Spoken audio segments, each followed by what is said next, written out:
Okay, so when we finally got to the Banyan tree Huangshan, I was so excited. I had been researching this place for so long. It was kind of out of the way, but I knew that I needed to stay here at least for one night, and we made it happen. It was so incredibly beautiful. I have to say, it completely lived up to all of my expectations. You guys, there were literally peacocks that roamed the courtyard. That's when I knew, like, yeah, I was gonna love this place. It was so beautiful. There was so much to do. It was so peaceful, and just it was like a little oasis in the Chinese mountainside. I highly recommend, if you're ever in the area, stopping for just at least a night or two. It will fully recharge your battery. It was amazing, incredible. I cannot say enough good things about this place.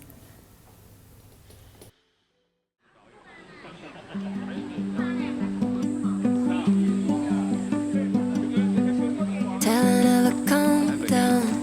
My head in my hands now. Play it back, I still can't seem to figure out when the rain came and we became a mosaic here on the ground. Baby, I can't seem to trace it. We went from weightless to dragging our feet on the floor, lost in translation. I keep on chasing who we were before. Tell me it's alright. Tell me we're alright. Tell me that you and I have a chance. Oh, tell me it's alright. Tell me we're alright. Swear I traded all to get us back again. Don't know how to talk to you the way that I used to do. Nothing but negative space in our living room. Try to shrug it off, say it's nothing, but we both know that just isn't true, baby.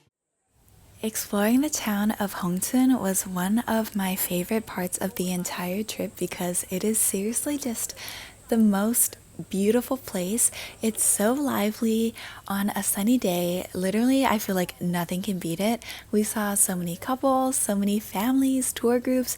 Everyone was just out and about, and the atmosphere was incredible.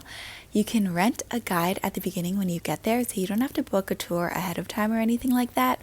But I do have to say that they only had Chinese speaking guides, so if you're looking for English or other languages, you might have to go through a third party operator. But since Hans's cousin Nyonya was with us and he's from China, he speaks fluent Chinese, and honestly Hans's Chinese was pretty good as well, so he could just listen and translate for me, and it worked perfectly. It was really interesting because we got to see a huge variety of houses. We got to see homes as well as schools, gyms, other facets of the town, and we also got to see a difference in the wealth as well. So we went to the richest person in the town's home, and then we went to a scholar's home or a merchant's home, and you could really see the differences. One thing that our tour guide told us is that the amount of wealth a family has, you can see it in the high, or like the level of the step that you first have to enter to get into their home. So the wealthier a family, the higher that initial step is. I thought that was really, really interesting.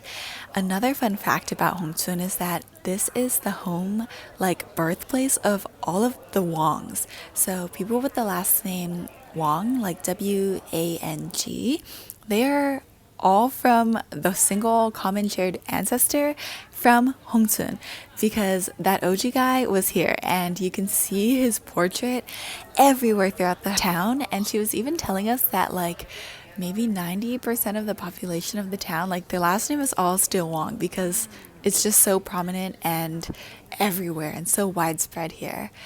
Another thing about Hongcun that I just fell in love with is that it is truly a place of snacks.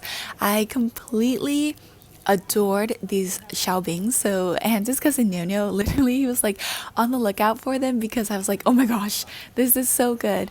And if you are a snacking girly like me, you will love this place because every alley There's a new snack, a new food place to stop at.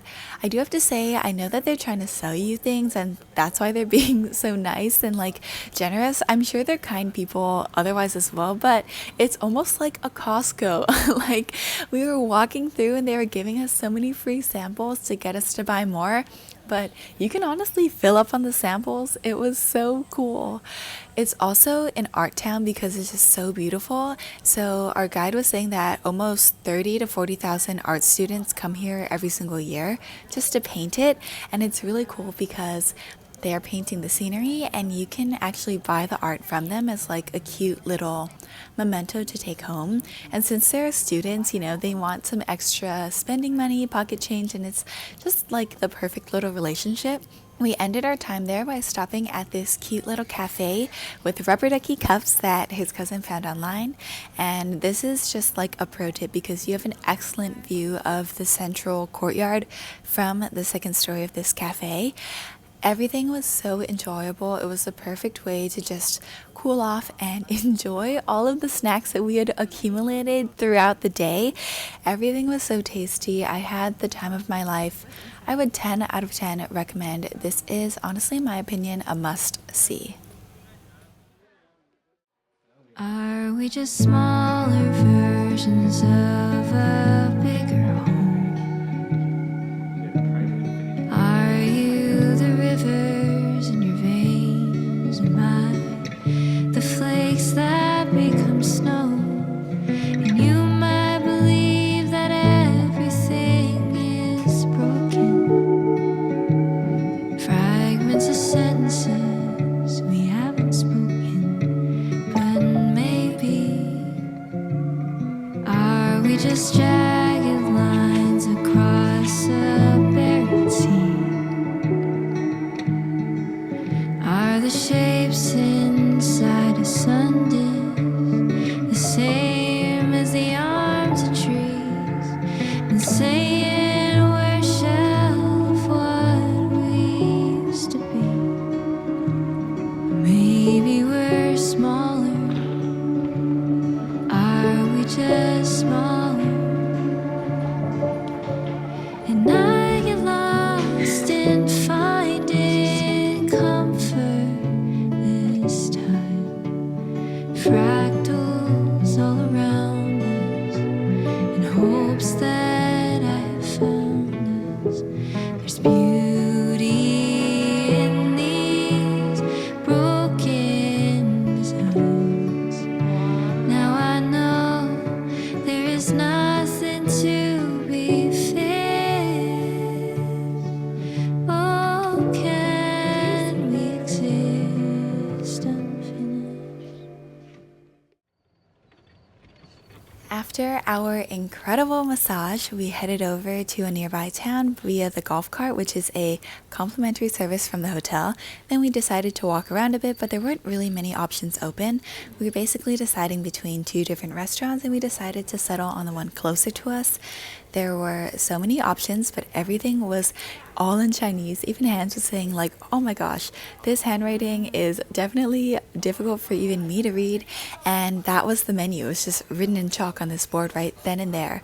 They also made their own alcohol, so it was a little sus, but honestly everything was really, really tasty. The food was so good. There were so many dishes that I had just never tried before. We had a burnt rice cone dish that was absolutely incredible. I'm still dreaming about this, but it was just the perfect way to recoup and rest after a long day and get ready for the day ahead.